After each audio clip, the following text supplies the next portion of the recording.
नमस्कार. 11:30च्या बातमीपत्रात मी स्नेहा आघारकर आपले स्वागत करते. सुरुवातीला एक नजर ठळक बातम्यांवर.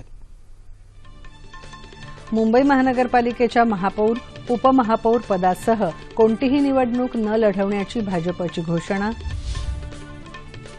मुंबईच्या महापौर पदासाठी शिवसेनेतर्फे विश्वनाथ महाडेश्वर आणि उपमहापौर पदासाठी हेमांगी वरळीकर यांचे अर्ज दाखल. महापौर पदासाठी काँग्रेसही रिंगणात. उत्तर प्रदेशमध्ये अखेरच्या टप्प्यासाठी प्रचार शिगेला. पंतप्रधान नरेंद्र मोदी यांचा वाराणसीत रोड शो, तर काँग्रेसचे उपाध्यक्ष राहुल गांधी यांच्याही प्रचारसभा. राज्यात संकेतस्थळावर आधारित टॅक्सी सेवेचं नियमन करण्यासाठी लवकरच कायदा. परिवहन मंत्र्यांची माहिती. महिला उद्योजकांना अधिक सक्षम करण्यासाठी राज्यात लवकरच महिला उद्योग धोरण राबवणार. उद्योग मंत्री. आणि बंगळुरू इथल्या दुसऱ्या कसोटी क्रिकेट सामन्यात दुसऱ्या दिवशी भारताविरोधात ऑस्ट्रेलियाच्या 2 बाद 82 धावा.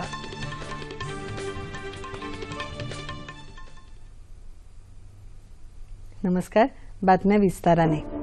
महापौर पदासाठी भाजप रणनीती निश्चित करण्यासाठी सुकाणू समितीची काल मुंबईत बैठक झाली.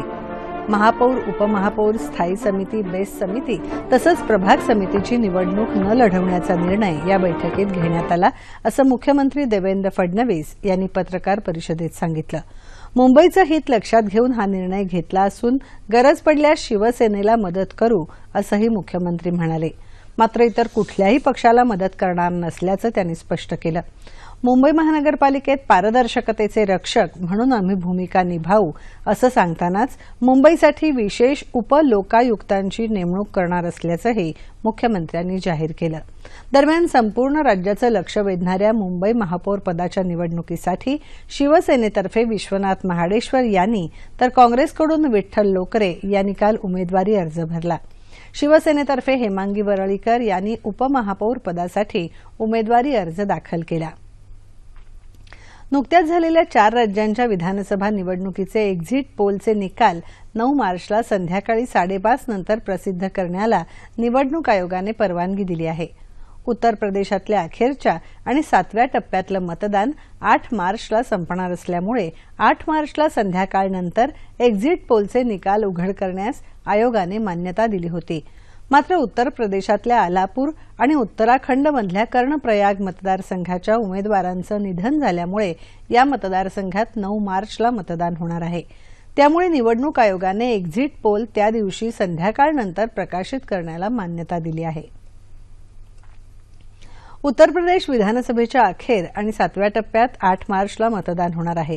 त्यासाठी प्रचाराने वेग धरला असून पंतप्रधान नरेंद्र मोदी यांचा मतदारसंघ असलेलं वाराणसी सध्या प्रचारसभांनी ढवळून निघालं आहे. पंतप्रधानांनी काल वाराणसीमध्ये प्रचारसभा घेतली.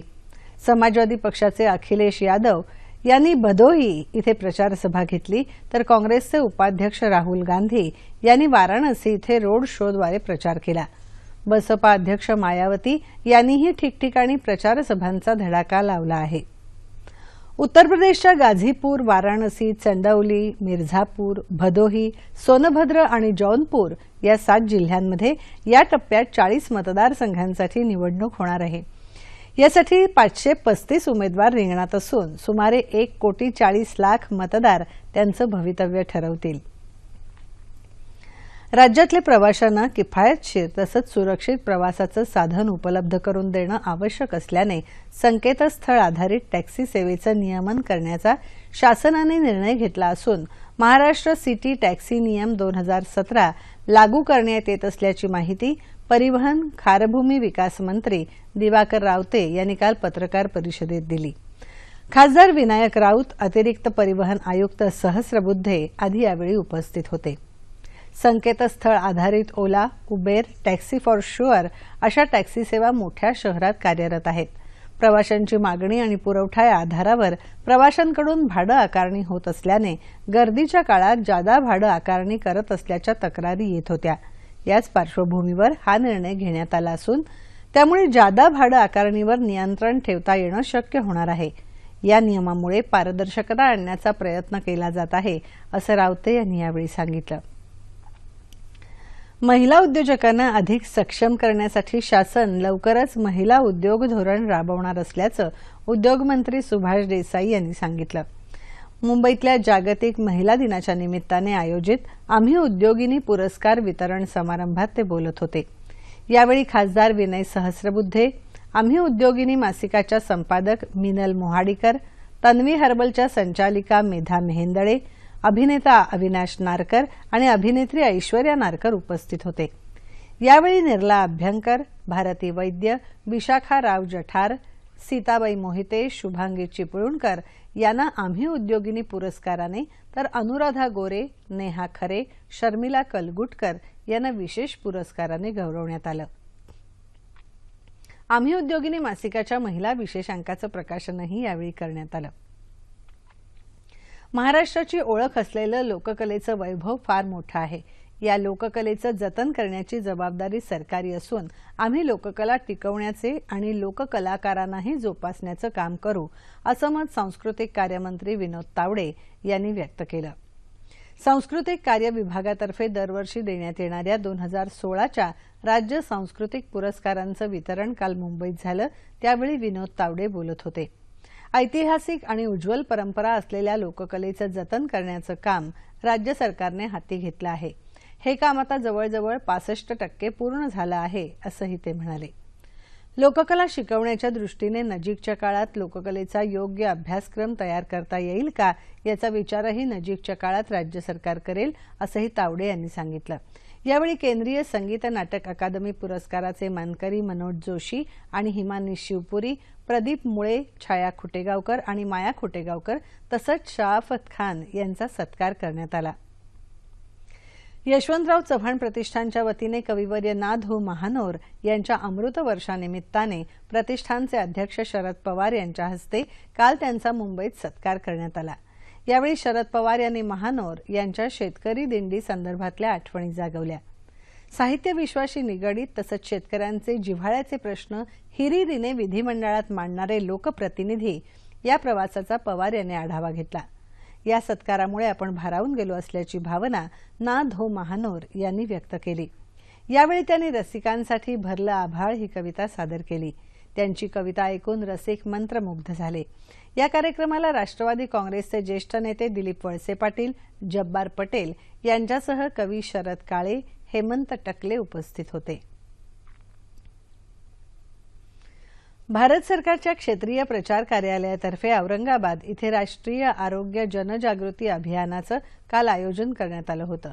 विधानसभेचे अध्यक्ष हरिभाऊ बागडे यांच्या हस्ते या अभियानाचं उद्घाटन झालं। कार्यक्रमाच्या सुरुवातीला स्वामी विवेकानंद हायस्कूलच्या विद्यार्थ्यांनी जनजागृती रॅली काढली। या रॅलीतून विद्यार्थ्यांनी बेटी बचाओ बेटी पढाओचा संदेश दिला।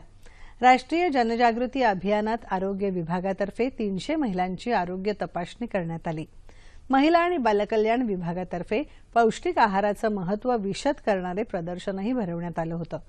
सकस आहाराविषयी ग्रामीण महिलांना यावेळी मार्गदर्शन करण्यात आलं। केंद्र सरकारतर्फे राबवण्यात येणाऱ्या विविध कल्याणकारी योजनांची यावेळी सविस्तर माहिती देण्यात आली। नापिकी आणि कर्जबाजारीपणाला कंटाळून होणाऱ्या शेतकऱ्यांच्या आत्महत्यांमुळे आज युवक शेतीपासून दूर जात आहे, तसंच तरुणांमध्ये शेतीविषयीची आवड कमी होताना दिसत आहे। मुलांमध्ये लहान वयापासूनच शेतीची आवड निर्माण व्हावी यासाठी सोलापूरच्या एका जिल्हा परिषद शाळेने अभिनव उपक्रम राबवला आहे। हरी इथल्या बागल वस्तीतली ही जिल्हा परिषद शाळा शालेय जीवनापासूनच मुलांमध्ये शेतीची आवड निर्माण व्हावी यासाठी या शाळेनं विद्यार्थ्यांना शाळेच्या आवारातच शेतीचे धडे द्यायला सुरुवात केली आहे। मुलांनी शाळेच्या आवारात प्लॉट तयार करून त्यात मका, हरभरा, कांदा, लसूण, गहू, कोथिंबीर याची लागवड केली आहे। त्याला दररोज पाणी घालून ते आपल्या पिकांची जोपासना करताना दिसतायत। आम्ही शाळेत येऊन 1 तास झाडांना पाणी घालतो, झाडांना खते घालतो। तसेच आम्हाला धड्यात काही येते, तसेच बाई आम्हाला बाहेर घेतात आणि मेथी, कोथिंबीर याविषयी आम्हाला माहिती सांगतात। आम्हाला मॅडम शेती करायला शिकवतात, शाळेचा अभ्यास शिकवतात, विज्ञान शिकवतात, परिसर शिकवतात, पिकाची वाढ कशी व्हायची, त्याला औषधे कोणची द्यायची, अजून त्याला खत कोणचा द्यायचा असेही शिकवतात। त्याला कोणचे कीटक आलं ते बघायचं। शेतीविषयीचं प्रात्यक्षिक करण्याची संधी मुलांना शाळेतच मिळत असल्यामुळे विद्यार्थ्यांसह त्यांच्या पालकांमध्येही आनंदाचं वातावरण दिसत आहे। मॅडमचं पण सहकार्य असतं, पण इंटरनेटच्या युगात ह्या लहान मुलांना शेतीविषयी ज्ञान मिळते हे पाहून आम्हाला पण बरं वाटतं। जरा या आम्हाला शिकवण्याची गरज नाही त्यांना शेतीविषयी माहिती। वखारी इथल्या जिल्हा परिषदेनं हाती घेतलेला हा उपक्रम इतरांसाठी प्रेरणादायी तर ठरेलच, शिवाय या उपक्रमामुळे भविष्यात तरुण पिढी मोठ्या संख्येनं शेतीकडे वळू शकेल। शेतकऱ्यांची संपूर्ण तूर खरेदी होईपर्यंत तूर खरेदी केंद्र सुरू राहतील अशी माहिती पणन मंत्री सुभाष देसाई यांनी दिली आहे। तूर खरेदी संदर्भात राज्य शासनाने केलेल्या उपाययोजनांची माहिती मुंबईत पणन मंत्र्यांनी दिली। ही खरेदी केंद्र आता येत्या 15 एप्रिलपर्यंत सुरू राहणार आहेत। तुरीचं उत्पादन जास्त झाल्याने आणि घाऊक बाजारात तूरडाळीच्या दरात घट होऊन शेतकऱ्यांचं आर्थिक नुकसान होऊ नये यासाठी डाळ साठवणूक मर्यादेत 3 पटीने वाढ करण्याचा शासनाने निर्णय घेतला आहे। यापूर्वी घाऊक मर्यादा 3,500 क्विंटल होती, ती आता 10,500 क्विंटल अशी केली आहे, तर किरकोळ 200 क्विंटल होती, ती 600 क्विंटल अशी करण्यात आली आहे असं त्यांनी सांगितलं। बारदानांचा तुटवडा निर्माण झाल्याच्या तूर खरेदी केंद्रांवर तातडीने बारदाना पुरवठा करण्याच्या सूचना नाफेडला देण्यात आल्या आहेत अशी माहितीही देशमुख यांनी यावेळी दिली। रायगड जिल्ह्यातल्या अलिबाग, पेण, वडखळ, पनवेल, कर्जत या भागात भाताच्या पिकातून पुरेसं उत्पन्न मिळत नसल्याने तिथल्या शेतकऱ्यांनी तिथलं खास वैशिष्ट्य असलेल्या पांढऱ्या कांद्याचं पीक सुरू केलं आहे। अतिशय चविष्ट, औषधी आणि बहुपयोगी असणाऱ्या या कांद्याला ग्राहकांकडून मोठी मागणी असते। एका माळीत लहान मोठ्या आकाराचे 35 कांदे असून त्यांचं वजन सुमारे 3 ते 3.5 किलो एवढं असतं। एका माळीला 100 ते 150 रुपये भाव मिळत असून एकरी 1 ते 1.5 लाखांचा निव्वळ नफा शेतकऱ्यांना मिळत आहे। कांद्यामध्ये अ, ब, क जीवनसत्व असतात, त्यामुळे रोजच्या जीवनात कांद्याच्या वापराला अनन्यसाधारण महत्त्व आहे। तसंच खोकला, ताप, हृदयरोग, क्षयरोग, मूळव्याध अशा रोगांवरही कांदा गुणकारी आहे। मुंबई शहरातल्या नद्यांना पुनरुज्जीवित करण्याच्या उद्देशाने स्थापन करण्यात आलेल्या रिव्हर मार्चच्या तर्फे काल दहिसर इथल्या दहिसर नदीचं पुनर्वसन करण्यासाठी मार्च काढण्यात आला। दहिसर नदीचा संजय गांधी राष्ट्रीय उद्यानातल्या गायमुखापासून उगम होऊन तो उत्तम गावापर्यंत एकूण 13 किलोमीटर एवढा प्रवाह आहे। नदीच्या पुनरुज्जीवनासाठी दहिसर इथल्या रुस्तमजी मैदानापासून काढण्यात आलेल्या मार्चमध्ये स्थानिक आमदार मनीषा चौधरी, अनेक संस्थांचे पदाधिकारी, विद्यार्थी आणि नागरिक उपस्थित होते। नदीच्या पुनरुज्जीवनासाठी 300 कोटी रुपयांची तरतूद करण्यात आली आहे अशी माहिती मनीषा चौधरी यांनी यावेळी दिली। रिव्हर मार्चच्या वतीने मुंबईतल्या मिठी, ओशिवरा, पोईसर आणि दहिसर या नद्यांचं पुनरुज्जीवन करण्यासाठी प्रयत्न सुरू आहेत। रिव्हर मार्चचं हे 3रं वर्ष आहे। मद्रास 110 टीए बटालियन आणि मद्रास 122 बटालियनसह 108 infantry TA battalion, Mahar regiment संघांनी प्रतिस्पर्धी संघांना नमवत southern command inter TA battalion football अजिंक्य स्पर्धेत विजयी आगेकूच केली। कोल्हापूर स्थित 109 टीए मराठा लाईट इन्फंट्री बटालियनतर्फे आयोजित ही स्पर्धा कोल्हापुरातल्या छत्रपती शाहू स्टेडियमवर सुरू आहे। काल संध्याकाळच्या सामन्यात 108 महाराष्ट्र बटालियनने 109 लाईट इन्फंट्रीचा 9-0 असा एकतर्फी सामन्यात पराभव केला। सामन्यात सुदीत आणि अंकुरने प्रत्येकी 3 गोल केले। ही स्पर्धा 11 मार्चपर्यंत चालणार आहे।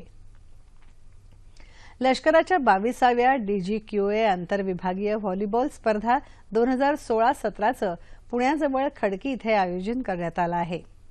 दक्षिण विभागाने 22व्यांदा या स्पर्धेचं विजेतेपद पटकावलं। अंतिम सामन्यात दक्षिण विभागाने पूर्व विभागावर 25-17, 25-22 आणि 25-11 असा विजय मिळवला। पूर्व विभागातर्फे कृष्णांदी घोष, कौस्तुभ चॅटर्जी आणि अनिल बंग यांनी सामना जिंकण्यासाठी केलेले प्रयत्न अपुरे पडले। दक्षिण विभागाच्या जगदीश, TJ शंकर आणि विश्वनाथ यांनी चमकदार खेळ केला। यावेळी brigadier Kulkarni, brigadier Ajay Kumar Das, Ashok V Shinde, colonel YC Pande, colonel Deepak Mahajan आणि डॉक्टर युनिज गोमेज उपस्थित होते। मुंबईतल्या मरीन ड्राईव्ह जवळ सुरू असलेल्या P1 पॉवर बोट शर्यतीत काल प्रेक्षकांना पॉवर बोटिंगचा सागरी थरार अनुभवता आला। ताशी 120 किलोमीटर वेगाने चालणाऱ्या पॉवर बोटीने उपस्थितांना थक्क केलं. स्पर्धेच्या आजच्या दुसऱ्या दिवशी 2 रोमहर्षक शर्यती पार पडल्या. यामध्ये बलेनो संघाने प्रथम क्रमांक, मिर्ची मेव्हरिक्स संघाने द्वितीय तर लॉयड डॉल्फिन्स संघाने तृतीय क्रमांक पटकावला. शर्यती दरम्यान द्वितीय क्रमांक पटकावण्यासाठी धडपडणाऱ्या मिर्ची मेव्हरिक्स संघाची बोट अचानक उलटल्याने सर्वांच्या काळजाचा ठोका चुकला. मात्र बोटीचा कप्तान आणि त्याचा सहाय्यक सुखरूप असल्याने सर्वांनी सुटकेचा निश्वास सोडला. आज या चित्तथरारक शोची सांगता होणार आहे. क्रिकेट. भारत आणि ऑस्ट्रेलिया दरम्यान बंगळुरू इथे सुरू असलेल्या दुसऱ्या कसोटी क्रिकेट सामन्यात आज दुसऱ्या दिवशी बिनबाद 40 धावांवरून खेळताना ऑस्ट्रेलियाने भारताविरुद्ध 41 षटकात 2 बाद 82 धावा केल्या. आर अश्विनने डेव्हिड वॉर्नरला 33 तर जडेजाने स्मिथला 8 धावांवर तंबूत परतवलं. तत्पूर्वी काल ऑस्ट्रेलियाने भारताला पहिल्या डावात अवघ्या 189 धावांवर गारद केलं. नाणेफेक जिंकून प्रथम फलंदाजी करण्याचा निर्णय भारताच्या अंगलट आला.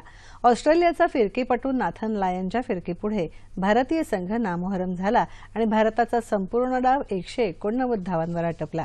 ठळक बातम्या पुन्हा एकदा. मुंबई महानगरपालिकेच्या महापौर उपमहापौर पदासह कोणतीही निवडणूक न लढवण्याची भाजपची घोषणा. मुंबईच्या महापौर पदासाठी शिवसेनेतर्फे विश्वनाथ महाडेश्वर आणि उपमहापौर पदासाठी हेमांगी वरळीकर यांचे अर्ज दाखल. महापौर पदासाठी काँग्रेसही रिंगणात. उत्तर प्रदेशमध्ये अखेरच्या टप्प्यासाठी प्रचार शिगेला. पंतप्रधान नरेंद्र मोदी यांचा वाराणसीत रोड शो तर काँग्रेसचे उपाध्यक्ष राहुल गांधी यांच्याही प्रचारसभा. राज्यात संकेतस्थळावर आधारित टॅक्सी सेवेचं नियमन करण्यासाठी लवकरच कायदा. परिवहन मंत्र्यांची माहिती. महिला उद्योजकांना अधिक सक्षम करण्यासाठी राज्यात लवकरच महिला उद्योग धोरण राबवणार. उद्योगमंत्री. आणि बंगळुरू इथल्या दुसऱ्या कसोटी क्रिकेट सामन्यात दुसऱ्या दिवशी भारताविरोधात ऑस्ट्रेलियाच्या 2 बाद 82 धावा.